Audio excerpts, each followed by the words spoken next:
नमस्कार दोस्तों, मैं आपका दोस्त Vinay Kumar Verma, motivational speaker, trainer. दोस्तों, ये रीडिंग स्किल कैसे डेवलप करें, मैं आपको एक सीधा और सरल तरीका बताता हूं। रीडिंग स्किल एक वो स्किल है जिसमें जब हम कोई भी विषय का किताब पढ़ते हैं या हमारे टीचर हमें पढ़ा रहे होते हैं, उस विषय की किताब पढ़ते समय हमारा जो ऑब्जर्वेशन है वह इतना स्ट्रांग हो कि एक बार में वो चीजें हमारी समझ में आए। दोस्तों, यह सारा खेल हमारे मस्तिष्क का है और हमारे मस्तिष्क में हमारे मन का है। आप सबसे पहले अपने आप से यह कहना शुरू करिए कि मैं एक बार में कोई चीज पढ़ता हूं और मुझे वो याद हो जाती है। आप अपने आप से यह कहना शुरू करिए और कोई भी किताब उठाइए, एक बार पढ़िए। अपने किताब को पढ़ते समय हाथ में एक कलम लीजिए, जो इंपॉर्टेंट पॉइंट्स आपको दिखाई पड़े उसे अंडरलाइन कर दें। अपनी किताब को खूब अंडरलाइन करें जगह जगह। दूसरी बार जब आप किताब को उसी पन्ने को पलटेंगे तो आपको पूरी किताब पढ़ने की जरूरत नहीं होगी।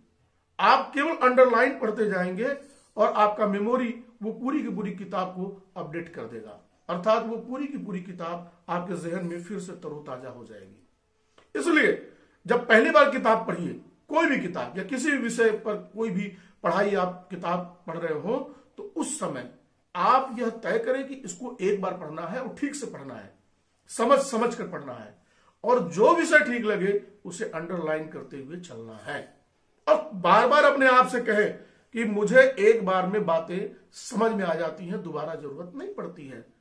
यह जब अपने को रिकंडीशनिंग करेंगे, अपने को रिफॉर्मिंग करेंगे, रिप्रिंट करेंगे इस बात को दिमाग में, तो हमारा दिमाग उस ऑर्डर को ले लेता है और हमें वैसा ही रिजल्ट देता है। दूसरी स्किल है लर्निंग स्किल। दोस्तों, लर्निंग सारा खेल तो याद करने का ही है। हमें कोई गीत याद रहता है या नहीं, हमें कोई विषय का आंसर समय पर याद आता है कि नहीं, ये सारी चीजें हमारे मेमोरी से रिलेटेड है और हमारी मेमोरी का एक फार्मूला है, और ये फार्मूला 48 फार्मूला कहा जाता है। दोस्तों, हम कोई भी चीज 48 मिनट, 48 आवर और 48 डेज, ये 3 भागों में डिवाइड कर दीजिए। अगर आपके पास समय हो तो आप किसी भी चीज को पढ़िए, तो 48 मिनट बाद उसे फिर से 48 मिनट्स, जस्ट आफ्टर 48 मिनट्स उसे एक बार फिर से रिवाइज कर लीजिए।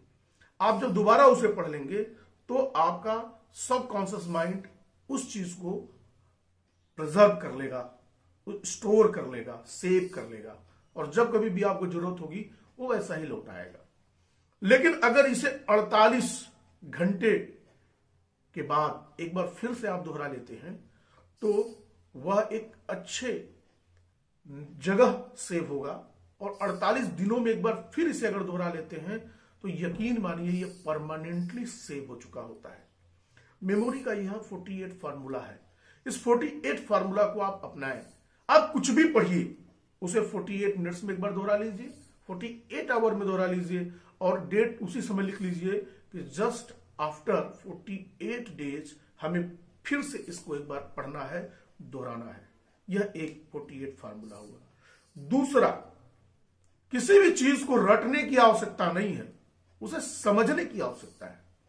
एग्जामिनर यह नहीं देखता कि आप वह आंसर दे रहे हैं जो आपको आपके स्कूल में आपके सर ने लिखवाया है। एग्जामिनर यह देखता है कि क्वेश्चन का आंसर आपने दिया कि नहीं दिया। भाषा कैसी भी हो, शैली कैसी भी हो, वह आंसर आपने दिया कि नहीं दिया। अरे एग्जामिनर तो यह भी देखते हैं कि आपने ईमानदारी से आंसर देने की तरफ कितना कदम बढ़ाए हैं, आप कितना आगे बढ़े हैं, यह भी एग्जामिनर देखते हैं और उस पर अपना मार्क्स